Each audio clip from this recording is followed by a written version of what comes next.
My name is Benji Reid, and what I do as a career is I'm a photographer, a director, and I kind of direct dance. So I call myself a choreophotoist. It's sort of the intersection of all them three languages. So I studied in a Northern School of Contemporary Dance from 1986 to 1989. So I was the second year of the intake. I was part of the experimental group where they were taking people from non-traditional kind of dance backgrounds, people that hadn't trained, but I was kind of a body popper and became a body popping champion. So I'd auditioned and got in. And it was, I would say it was the most pivotal 3 years and the most enlightening 3 years I ever had in my life, in terms of being completely submerged in the world of contemporary dance, getting introduced to ballet and contemporary and lighting design and choreography. So not only did I learn to kind of fine-tune my body, but also I was asked to expand my thinking in and around choreography and lighting design. There was a level of focusness that I came to in the next 2 years that I'd never had before.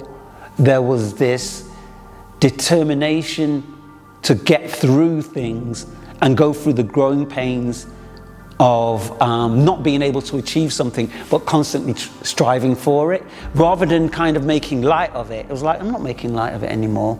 So for me, that was a pivotal moment, because there was a level of seriousness that I developed over them 2 years that I hadn't before, and that even now, in terms of how I approach my work, how I approach learning, being able to apply myself to things that I can't do, but through repetition and through practice and through study, I've been able to grow. So I use that mindset now, like when I learned photography, as virtually self-taught, besides going on to YouTube.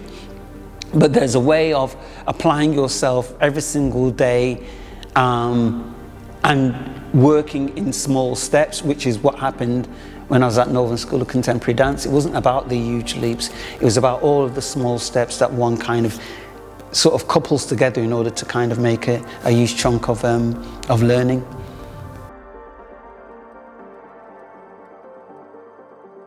Yeah, so after I left Northern School of Contemporary Dance, the first job I got was with Dundee Rep, and that was with a guy called Alan Lydiard. And what happened, there was a performance, The Tempest it was called, and I was playing Ferdinand, the lead role. So I came straight from dance school and went into a physical theatre company where my first job was to kind of learn Shakespeare. And again, I'd never done Shakespeare before, but I knew how to apply my learning.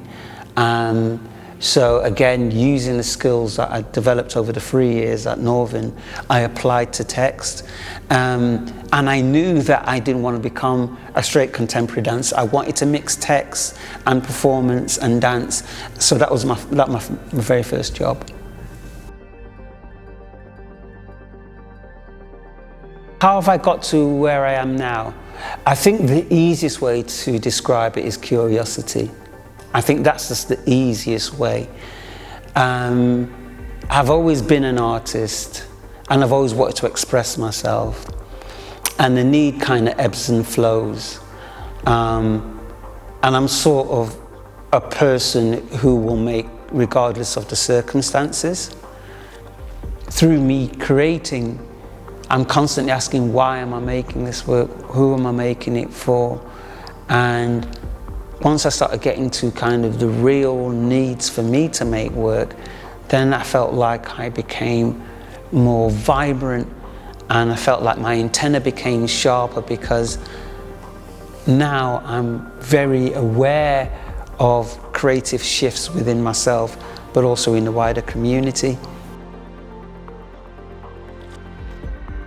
So sometimes I'm hired as a photographer to kind of do headshots or whatever it is, and I'm hired as a photographer for somebody else's ideas, and then that's more of a collaborative process. So today I'm going to be shooting Sharon Ray, the head of NSCD, and I'm being hired again to do the headshots. And there may be times when I'm teaching workshops that might be in and around physical theatre, so that's another revenue. I might be asked to do a fashion shoot where I'll do something in and around physicality and fashion. Or I might be creating one of my pieces which I've just created for Manchester International Festival, Find Your Eyes, and that now is going to be touring around the world. I've just come back from Amsterdam and it'll be going to Venice Biennale next year. So there's kind of a number of ways in which I can kind of earn an income. But it's just to remain fluid, really, and I'm trying to be a lot more open in terms of what I will take part in, but I'm kind of really particular.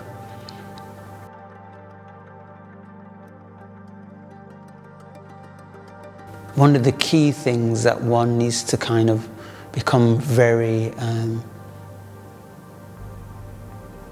close to, or to accept as part of your practice, is failure.